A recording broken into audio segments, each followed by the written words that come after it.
Welcome back to the Millennials and podcast. This is episode 4. We are your hosts, Law and the lovely Raven.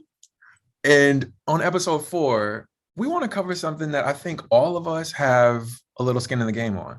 And that's the evolution of the phone. Being millennials, we've legit lived through the analog era to the digital era. And I think all of us collectively can say it was not this way when we were younger. And I think that's a part of what we want to talk about. We're going to play a little game we like to call, Do You Remember? Do you remember? The first question I have is, do you remember the first landline phone you had in your house? I think so. I just remember we had like one of those like skinny landline phones that you put down. It still had the receiver. It still had the cord attached. We had that long line or phone line that connected to the wall because you might have to walk around with the phone. At my grandma's house, she always had a phone on her wall. So the cord that connected to the phone was like super, super long. So you could kind of walk around with it throughout the kitchen. So yeah. And I think hers was like that like light yellow, beigey color that everyone had, that little like skinny phone. I love where you're going already with this. Because here's my energy around this. We take all this stuff for granted. We really do. I remember that first landline phone we had. We had a rotary joint at my grandma's house. And if y'all don't know what a rotary phone is, again, this probably ain't the pot for y'all. But the rotary phone, you legit had to put your finger down, move the thing all the way over. Da-da-da-da-1, da-da-da-2. You had to do every single number and wait till it went to the other side. And if you messed up, and God forgive yourself, if you grab the wrong number, because then you got to start all over again. Yep. It was the absolute worst. Well, there are kids today, though, that are going out of their way to try to buy things like this to reminisce on it, for God's sakes. It's nostalgia. It's vintage. Nothing. It is considered vintage. It is considered vintage.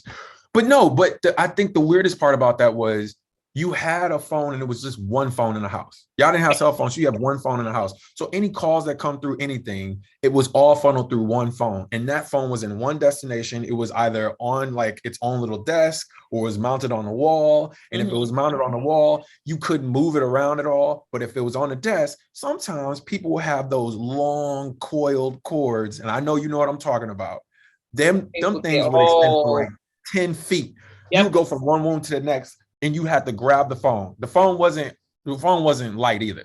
I'm talking about the phone's probably like 2-3 pounds, and people will take that phone, grab it from one room, go to the other one, having a full-on conversation. Yes. I am embarrassed to this day when I think about all the stuff we used to go through to even have privacy back then. But the thing was, I remember also, I think probably like in middle school or like the beginning of high school, I got my own phone in my room. And when I tell you, like, the game was changed. I was so excited. See, you lived a rich life. You had a phone in your room? Yeah. And at one point, I think I had a cordless. Remember when you had a cordless phone? The cordless changed the game, okay? Because you can walk anywhere in the house with that cordless phone, but you better put it back on the receiver because it still need to be charged, okay? Okay, so this is the problem. This is how you got in trouble when we was younger. If y'all had the cordless phone and you didn't put it on the charger, like my mom was on your neck about that. Like, so don't let that phone die. Don't let the phone die, okay? Because then it started beeping. Because it did start beeping. Like, I didn't. So I think the only thing that I kind of hated about the cordless joint was if I had it in my room by mistake, right? Like I took it from one room to another and I forgot I had it in my room, I knew I was going to get in trouble. Like I just knew. Like you had to automatically think, I have to go put this back wherever it was. And if you don't remember in that moment, good luck. Good luck. What did y'all have? Start ringing and they can't find the phone.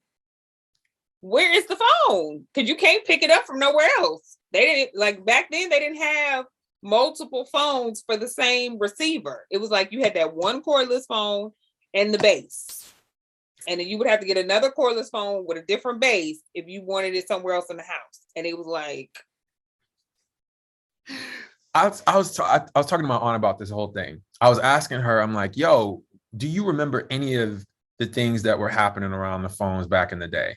And the one thing that she mentioned to me that like blew me away, she was like, yeah, back in the day, before they blew up AT&T and Bell, Mm-hmm. she was like, your phone had to come from the phone company. You couldn't buy a phone outside of that. So in the early 80s, like their 70s to 80s, you had to take the phone and it had to be contracted from them. And I went, what? And she was like, yeah, so the government intervened with like, you guys are monopoly and you're like taxing people too much money for phones. And then they blew it up, which then spurred all the technology growth that we have. Like, if we don't get that, we don't get the technology that we have now. Right. But she told me how much she was paying in the bills from the 80s to the 90s, and I lost it.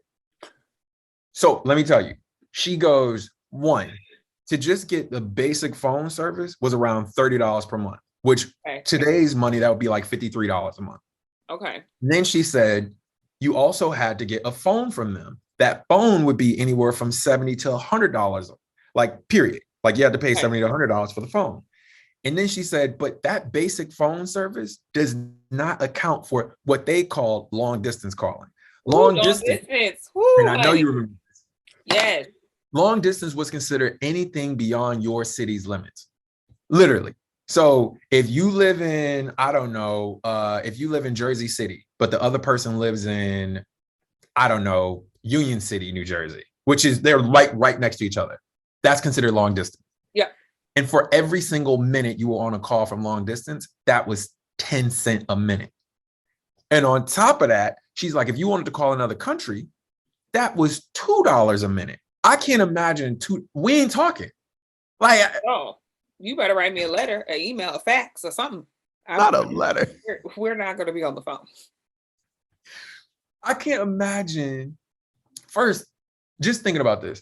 When I call my relatives who live in Michigan, like I clearly don't live in Michigan now, but when I call my relatives who live in Michigan, I can't imagine them charging me 10 cents per minute. If it was 10 cents per minute, every conversation is less than 3 minutes. But some people were calling people collect. Remember collect calling? Like, and so it was like, it wasn't going to charge me. It was going to charge you. Like, so it was like. They still do that in the jail to this day, though. Well, that's because nobody can call them. No, collect is still a thing. That is wild. I forgot about collect calling. Wait. Just think about this. My uncle, I'm putting him on blast. This is messed up. I'm putting him on blast. My uncle was dating a girl who just so happened to, get in a little trouble. I'll put it that way. She got in a little trouble. She would call him at least twice a day, and they would talk for at least 30 minutes. Now that you're telling me that is not cheap. That's an expensive relationship without y'all even going on dates. I'm confused. Well, he's spending his date money on phone calls because her freedom is no longer hers. So.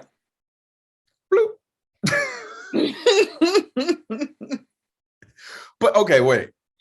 Speaking of nostalgia with this, I will say this much. We had answering machines in my crib. Did y'all have answering machines?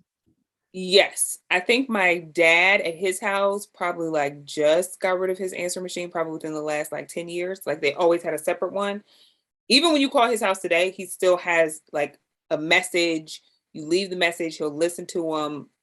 Can you explain what the answer machine was back in the day for y'all? Like what it looked like, the whole nine. Yes. Okay. So the first answering machine, like had like a little tape. So you would put the tape in there and then it would record the messages. And then I guess like I was young, so I wasn't the one changing the tapes. So wait, that's going to be my question. Wait, does the tape run out? And if it does run out, how much tape you got? Like it, and then it's like, you better not be leaving no long messages. And if our tape runs out in the middle of your message, that's on you. We now got to call you back to figure out. But people would literally come home and be like, let me check the messages or let me check the answer machine to see if anybody called.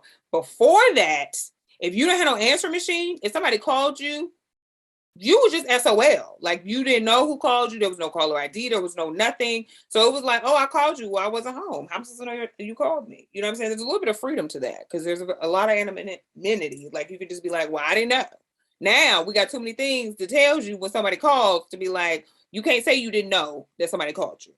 But back in the day, we had the little tape, you would put it in, you would record your little message, okay? So that people Wait, can wait, wait. call. When you say record your little message, give them the detail on what that really means. To be like, hello, we're not home. You have reached the such and such residence. And sometimes they would be like, this is so and so, this is so and so, this is so and so. Please leave a message at the beep. Then there would be a beep. Okay. It wasn't Siri, it was just with a generic message. Like you had to leave a message and so Facts. people knew whose house they was calling. You know what I'm saying? And then leave the message after the beep. Then the beep would happen. You would leave the message. We would come home, we would check said message, and then you may or may not get a phone call back in that moment, maybe later. But the messages will always be there. So you could rewind it 2 days later and be like, why did they call again? Let me listen to it. I remember when technology started to advance a little more and you didn't need a tape anymore. It was all just kind of digitally being recorded on still answer machine, but it was being digitally recorded. Yep. And we get home and my mom would look at the thing and it'd show like you have 6 messages, right? Yep. 6 voicemails. She clicked and it goes, you have 6 voice messages from, and then it's going to repeat out the number and then it's going to play. Yeah. Well, hey, Anna, I was just wondering if you're going to come to church tomorrow. And if you're not, let me know because I'll take your place in the pulpit. Like, I can't imagine going back to any of these days. I just can't. And in fact, like my parents still leave voicemails for the most, and I'm like, I have caller ID. I see that you've called me. I can call you back. Like, you just brought up a good one. I have to shift. Caller ID. Yes. When caller ID became a thing, I remember this like too strongly. Yes. I remember my mom telling me we're gonna get caller ID. And I didn't know why, because I was like, oh, I thought you said we never gonna do this. My mom was like, nah, we're gonna get it. My mom was paying, I think it was, I'm spitballing, so don't, mom, if I'm wrong on this, don't come for me. But my mom was paying like $6 for just access to getting caller ID. Yeah. And then she had a little box. Had to pay for it. But she had a little box that you had to have too in relation to the caller ID. I don't know if you remember that. No, everything was always separate until they started making phones that incorporated this new technology. So like there was an evolution. When caller ID first came out, it was like a separate box that you would have to go and see who called you. Then it became attached to the phone. You would still have to scroll through to see who called you. And that's just what it was. It would tell you like what time they called, the number. Okay, I think I remember it. It was basically like $6 a charge a month for caller ID. And then on top of that $6 charge a month, you had to pay for that box on a monthly basis as well. And that box was like, I think it was like $20, $30. Like a month? What were we doing? A month? That's crazy. That's insanity. I don't know why we were doing this. Because people don't know who called when they was out, who didn't leave a message. But you have but this doesn't make sense. You have an answering machine. But the answer machine is only for people who left a message. If you didn't leave a message, caller ID still picked up that you called. I guess caller ID only makes sense because you want to know who's calling you before you answer, right? Like that's really what it is, which is why we're all like, oh, I know who's calling me and I know whether or not I want to pick up. And my mom's 1-800, you ain't picking up. Okay. When my mom's thing was, oh, if it's work, don't pick that up. If it's work. You're off the clock. I'm off. Okay. This is non-working hours. You should not be contacting me.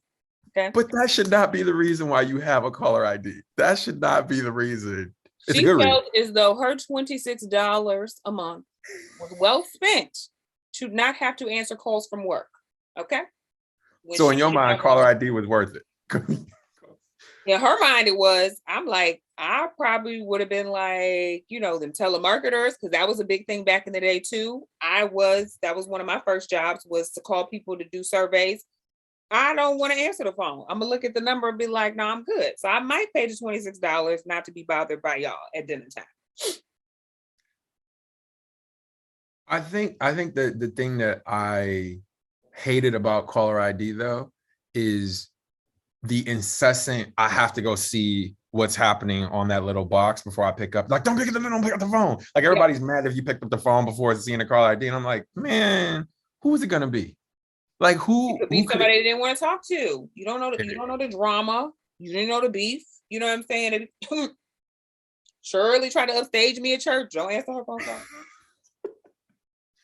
The only other thing that to me that was a huge technological advancement when we were younger was when they finally released what I'm calling the best 2-number combo, well, three-digit combos ever. *67 and *69. Do you remember what both of those are for? Do you remember? So let me tell y'all if y'all don't know. Okay, *67 was to block your number before you call somebody, and then *69 was to return a call that just called you. So if a blocked number called you, you could *69 it, and it would re-ring their number and be like, "Who the fuck is this?" That's what that was for. But in all seriousness, like, why would you ever use *67? Like, seriously. Sometimes you had a crush that you was trying to call. Sometimes you was trying to call somebody you had beef with, and you was like, I don't need them to know my number and call me back. You know what I'm saying? So there is no good reason to ever use *67. There's no. Sometimes you gotta be incognito. I was just talking to somebody the other day, like, I wonder if *67 still works. It does, but the whole point is you seem creepy if you have to *67 somebody. I *67 somebody before and called them. Raven, why? What could you possibly give someone to *67 somebody? We're gonna get into this really quickly. Okay, this is gonna be a very quick story. So when Facebook was first invented, okay, it was all college students. So I met somebody on there. He wanted my phone number. I was like, nah, nigga, I don't know you. So he gave me his phone number. When I first called him, I *67 my number. Or don't give him your number if you're not comfortable knowing him. I understand that, but I had his number. So I talked to him, and then I was like, okay, I feel more comfortable with him. He seems cool. Or let's hang out. Call him from what we used to call a payphone. Who gonna do that when I got a cell phone? I ain't doing that. This was in college. Payphones were a thing back then, though. Stop playing. They were, but I'm in the comfort of my own home. I'm not about to leave my house and drive to a payphone. Oh my God. That was not happening. I would love to hear y'all feedback on this. Anybody, because this is clearly something that's wild. If y'all using *67, y'all was wild back in the day. I'm saying that. Y'all was wild. It just ain't no reason. If you call anybody in today's era and you don't see the number, what do you think somebody's going to do to you? If you *67 somebody now, what do you think happens? They're either not going to answer or they're going to answer. No. They're not going to answer, or they're going to block your ass. How they going to block me? They ain't got my number. But this is how it happens. They'll go, okay, whatever that is, just try to block that. But it's unknown. Block any unknown calls. Okay. So I'm just not gonna *67 you no more. That don't mean that my regular number is blocked. I'm sorry. *67 is some scammy stuff. I don't care. It's some scammy stuff. But all right, go off. Next up, cell phones. Your first cell phone. Do you remember what it was? I think I remember what it was. So I got my first cell phone around 13, I think. It was when I was in high school. And I believe my first cell phone, there's a couple of cell phones were Nokias, okay? Because I think I had the first phone I had was a Nokia that didn't have the faceplates that could change. Then I upgraded to get the ones that could have the faceplates that changed. So those were my first two phones. I had the Nokia with the faceplates that could change. I'm assuming you had that Nokia 3210. That's what everybody talks about. That's the joint that is kind of like green, darkish on the screen. That's the one that everybody kind of had back in the day. Had that one game you could play Snake, and that was about it. Mm-hmm. I'm so jealous that you had. Wait, you said you got that at a really early age, though, right? At like 13. We're gonna have to do a whole nother episode on the fact that she grew up very nice and I did not. It's fine. It's fine. That's a whole nother episode, but neither here nor there. My first cell phone was a Samsung SCH 8500. Now, none of these numbers mean anything to y'all, but it was a flip phone. What kind of phone is that? It was a flip phone. Now, let me tell y'all, unlike Raven, I know the kind of phone that I really wanted though. Yes, flip phone. I didn't want no BlackBerry. I didn't like iPhone wasn't a thing yet. I didn't want none of that. I wanted the Motorola Razor. I don't care what none of y'all say. If Ooh, y'all that don't remember the razor was Motorola big. Razor, I don't think I ever had a razor. Did I have a razor? I have a Motorola lot of Razor was like the sexiest phone back in the day. It It was was. sleek, it was skinny. You could get it in like a multitude of like plain colors, and people were like, "Ooh, they pull out my phone. Let me pull out my Razor." They do the little flip. Now, let me tell you, the picture on that phone was trash. Like when you take pictures on those phones, they were all pretty bad. But at the time, I thought that was. Oh, we thought the pictures were everything back then. Like the quality was like, oh my God, this is epic. The quality is amazing. But here was the issue. My biggest issue with that phone and the flip phones in general, texting. Oh, When texting you was a nightmare back then. But for some reason, like I had like the highest text plan because my dad would get on me because I was constantly texting. And he's like, ma'am, every month your phone is over. Like you need to stop texting. And like my friends would literally be like, how many text messages do you have? Because you were always texting somebody. I'm like, for I don't real. know. Let me tell you though, text messaging was so hard. It's not even about the text messaging plan. I'm saying text messaging just on your phone Yes. as a utility was super hard to do because you literally had to try to get a specific letter through a number. So Mm-hmm. you push the number 2-3 times to get to the right letter. Yep. And that's when you use a different little space bar. It could take you, it could Forever. take you, it could take you 5 minutes to send one text. And that text could just be like 7 or 8 words. Yep. I did not forget that. I do not Yep. forget these growing pains. No, it And was like you literally had to like, and don't pass the letter you needed. Okay. Because then you're gonna have to keep pushing it to get to the letter, or like go back and then delete it and start over. Okay. Like text messaging was not a QWERTY keyboard. Okay. We didn't have right. a QWERTY keyboard. It was That keyboard got introduced like 1998, 1999, right? And but that was just specifically for BlackBerry. And if you didn't have a BlackBerry, which you I didn't did not. have that. And so BlackBerry to me, and this is just me, you know, audience of one. Back then, I viewed that as people who were in business, Yes. lawyer, like you weren't You were a regular if you had a businessman black. if you had a BlackBerry. You worked See, in corporate America. I said that to one of my friends. One of my friends is like, no, like a lot of us had BBM back then. Like we had BBM in like 99, 90. I'm like, what? I I did not know. I didn't have a BlackBerry until I was like in college. exactly. I'm like, I didn't feel like people got on BBM until we was in college. Like you Yeah. couldn't have possibly done that. Like I was on AOL Messenger, but that's for another show. That's what That's another what. show at it because I remember my AIM. But the idea that people had BBM in 98, 99, I'm like, wait a second. So you was You switching didn't have back a and you didn't have forth. a corporate job. You was on a Right. BlackBerry I'm without a like, corporate job. you were switching back and forth between Black Planet and your BlackBerry. Okay, go off. Like that seems fire. Text messaging plans and the plans that we were using back then were even wilder. I don't know. You were kind of touching on it a little bit with how your friends were shocked that you had so many, but I don't feel like you really realized the kind of plans people were under back then, though. No, I look, and this was in college. Okay, like because I had my own cell phone plan at 19. Okay, so I've been well versed in how cell phone plans were run. Okay, Yeah, because I had to pay my own and I had to manage it. yeah, So when I got switched from one phone to another phone, whoever switched my plan, because back then it wasn't like you just had this blanket plan and then they just had a phone. For whatever reason, they would always have to switch your plan to this new phone. It was a whole ordeal, and they had to make sure everything from your old plan went on to your new plan. It was a facts. lot. So one time they switched my plan. They did not put text messaging on my plan. So this is how separate everything was, guys. Okay. They did not put text messaging back on my plan. Raven is a texter. Okay. Always been, always will be. Okay. So I'm texting up a storm all month. I get hit with a $400 phone bill. Bitch, what is this? I had to call. I said, excuse me, what is this? They're like, well, you don't have text messaging. I said, if you thought Did I think that I don't have text messaging with the amount of texting I'm doing? You are sadly mistaken.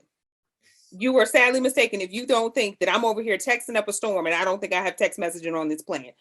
They had to like re-go and put the plan back on just to like retrograde everything. Cause I was like, y'all not getting this money? Y'all thought what y'all for? I'm in college. I'm not about to give y'all $400 because y'all forgot to put text messaging back on my plan. I said, oh no. And at that time I had unlimited text. Oh no. Y'all better figure it out. This is the stuff people don't understand. It was like the year 2000. Text messaging kind of took off then. And people were finally capable of being able to text their friends from other networks, because before that, you could only text within your given network. So you had to be Verizon to Verizon, you had to be AT&T to AT&T, that kind of deal. You couldn't do anything outside of that. That's the shit that people don't remember. Oh, remember when the phone calls used to be free from Verizon to Verizon? Oh, you got Verizon? Oh, our phone calls is free. But see, I'm getting there. But then they got to a point in the 2000s where they were like, yo, within each one of the plans moving forward, we're going to cover you up to 35 texts per month. Can you imagine? 35 texts per month. Can you imagine? And any text beyond that could equate to anywhere from 5 cents to 10 cents. Yep. That's why my bill was so much damn money. Okay. In my mind, you have to be very particular about who you going to text. Like once you go beyond the 35, you got to be like, all right, is this worth a text message? My cousin has not changed her phone plan in like decades. She still is like, don't text me too much because I only got a certain amount of text. And I'm like, girl, you only got a certain amount of text? Like text? We still on that? 2022? Nah, she wildin'. If she has not changed her plan, like she probably changed her plan in the last 5 years, if she has. Okay, my cousin still got a flip. She still got a flip. So she just like, look, don't be texting me out of pocket. But this is the thing. Going back in the day, let's say your cousin had a plan in 1999. Yes. The plans in 1999 for like Verizon, they had something called like a local plan. Mm-hmm. And all that included was like 25 texts a month. And then you got like a 35-cent charge to make calls that were outside of the given phone minutes that you had. Yes. And so this gets into the conversation on like free nights and weekends. Yep. So tell me this. Wait, hold on. But they did have upgraded text. So just like when they started data plans, you could get that basic plan, but then you could be like, okay, I want to pay for 100 texts a month, or I want to pay for 500 texts a month, or I want unlimited. So there was like tiers to it. So you could add on what you wanted to add on. But like if you had unlimited text, it was like, oh, you got money. Do you remember those plans from back in the day though? Yep. Do you remember those cell phone plans? Mm-hmm. Let me give you an example. The first thing they used to hit us with is you can get your 400-minute plan, you can get a 600-minute plan, or a 1,000-minute plan. Yep. And then outside of that, they were like, you get free nights and weekends, and your free nights and weekends started at what time? Do you remember? 9. Okay. 9 p.m. It took years for that to go to like 7. It took years. And you had to pay to go to 7. It wasn't automatic. Like you had to pay to get to 7 o'clock. It was like, oh, if you want your minutes to start at 7, you could pay this extra money to have your minutes start at 7. Do you remember how mad people were if somebody tried to call them outside of the free nights and weekends to use regular minutes? How dare they? You got to be somebody special for me to use my regular minutes on you. Yes. I'd be like, well, call me after 9 because that's when my minutes is free. That's what you would tell people. Call me after 9 because that's when my minutes is free. If you called me prior to the minutes, I felt like you was disrespecting me. Like I felt like you were wildly disrespecting me. I'm like, oh, so you don't care about my money at all? You don't care. You know, I only got a certain amount of minutes. This is sad. This is sad. It better be an emergency. That was what my mom used to say. She's like, it has to be an emergency. You cannot just be calling me regular unless it's an emergency. And that's you better not have no emergency between, because I don't even know what time the nights ended. Like, was it 9 p.m. to 8 a.m., 6 a.m.? I have no idea. No, I'm pretty sure it was 6 a.m. I'm like almost 100% sure it was like 6 a.m. So between 6 a.m. and 9 p.m., you better not have no emergencies. You better not have anything going on between the hours of 6 a.m. and 9 p.m. The other bit about this with every single, and they still have this kind of to this day, but with every single contract they used to put out, it used to be a 2-year contract. and they Mhm. try to get you to buy into a phone that was at minimum $400. Like every Yeah. phone was at minimum $400. It didn't do anything different than another phone at the time. They're just But like, you there's also gonna be got a $200 credit. Every 2 years with Verizon, you would get a $200 phone credit. I'm very upset that they stopped that $200 phone credit because these phones is getting real out of pocket, and I could use that $200 phone credit. oh God, oh God. But then it hit a point where the data plan became a thing. Yep. And within those data plans, I legit was so mad when they put caps on the data plans. Like the data plan cap was like 2 gigs per month for $30 a month on top of your actual cell phone coverage. Mm-hmm. And then for 5 gigs, it was like $50 a month. For 10 gigs, it was like $80 a month. And they disguised all of this as we can only do this because there's so much bandwidth since everybody's transitioning over to using the network. Y'all full of shit. They said, look, this is how much you get. Okay. Use it wisely. Better not go over. And back then we really didn't have like a ton of apps. There was still everything was still very limited. So we weren't Fact. using a ton of bandwidth on our phones anyways. There were certain things that we're doing because, when the data plan became available, picture messaging started in 2003, honey. So, it was like, oh my God, I get to send pictures to people. They were never quality. Okay. They were not But what this is we're the sending thing. today. T-Mobile had an unlimited plan and so did Sprint. The problem was Sprint would get you out of network charges versus Yeah. in-network charges. And then T-Mobile would slow down your overall bandwidth once you reach the max capacity, which was some weird. They were being flagrantly bold about how they were doing us dirty back in the day. Like, no, it was crazy. When I got my own plan, I was like, well, let me see if I want to stay with Verizon and like see what's going on. yeah. And the things that like my friends had to deal with their phone plan, I was like, oh no, no, no, no, no, no, no, no. Like, I don't want to have to deal with none of this. And then also, I noticed like people, I think on T-Mobile, like if your phone broke, you would have to go in the store and then they would give you a loaner phone. And but you would also have to pay for that loaner phone. I said, excuse me? I said, Verizon don't do none of this nonsense. I said, I go in there, they fix my phone, then they send me, or they got to send me a new one that's going to be here tomorrow. They were playing with us back in the day. They were absolutely playing with us, and we were allowing them to play with us. Mm-hmm. Because we had no choice, right? Like it was just like this or what? Yeah, basically. And I don't feel like we've gotten to a better space yet with it, but I'm confident that if I go to Verizon right now, I'm like, oh, if you want to play with me, I can go to another carrier and I'm going to feel comfortable doing that. Yep. Back in the day, though, the range was limited. Like that's why they also cared about you back in the day. Like back in the day, if you threatened to leave, they were like, whoa. Let me see what I can do. Let me see what kind of thing I could do. Like now, I've been with Verizon almost half my life. Okay. Like on my own plan. I've had the same plan, like not plan, but like the same account. If I threaten to leave, okay, bye. They do not give an F anymore. But let me say this though. The thing that was killing me when I was younger, and I don't know if you remember this, was roaming charges. Oh, do you remember roaming charges? Better not be roaming. You never knew when the roaming was going to start. And when it did, if you just happened to like use your phone while it was roaming, man. Roaming wasn't just out of the country. Like people think today now, like roaming is out of the country. No. Roaming was if that tower, that radius of that tower ended, and you now on somebody else's network, like an AT&T tower, you are now roaming. Okay. And they're going to charge you out the behind for that roaming charges. It's like now we got to pay AT&T for the minutes that you was on. They used to get me when I used to try to use my phone as a GPS. They used to really get me back in the day because at the end of the day, you're like, I need to know where I'm going. So it is what it is. I didn't want to have to print out MapQuest directions. Now, y'all don't know what MapQuest is. That's a whole other episode. That's a whole nother. Y'all don't remember that. All right. Here's the last thing that I want to bring up. And I want to please tell me you remember this. Please, please, please tell me you remember this. Did you buy into ringtones back in the day? Of course. Did you do it? Of course. I had made my own. Okay. I had bought some. And then because on the Nokia, you could buy, remember when they had those digital ringtones? Didn't really sound really nothing like the actual song. Okay. So we could really take it back. Okay. This is before they actually would have the song as the ringtone.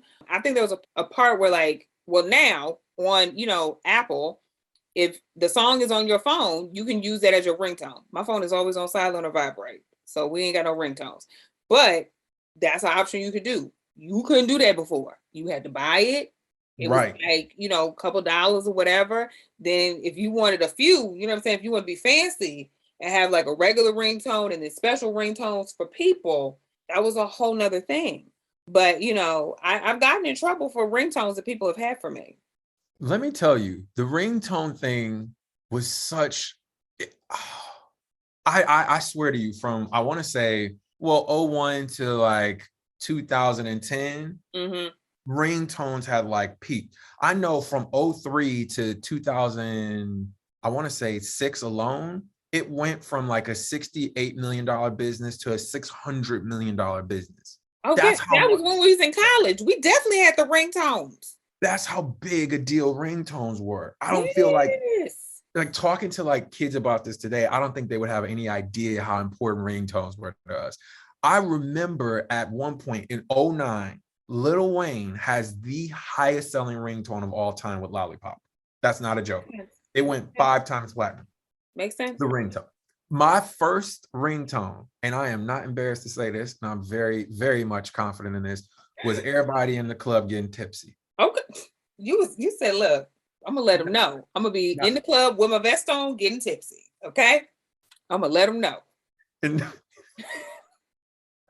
and the other one, I'm not even gonna tell you the other one. I'm embarrassed about all of this. No, come on. What's the other one? Let us know. I had Grinding by the Clips. Okay.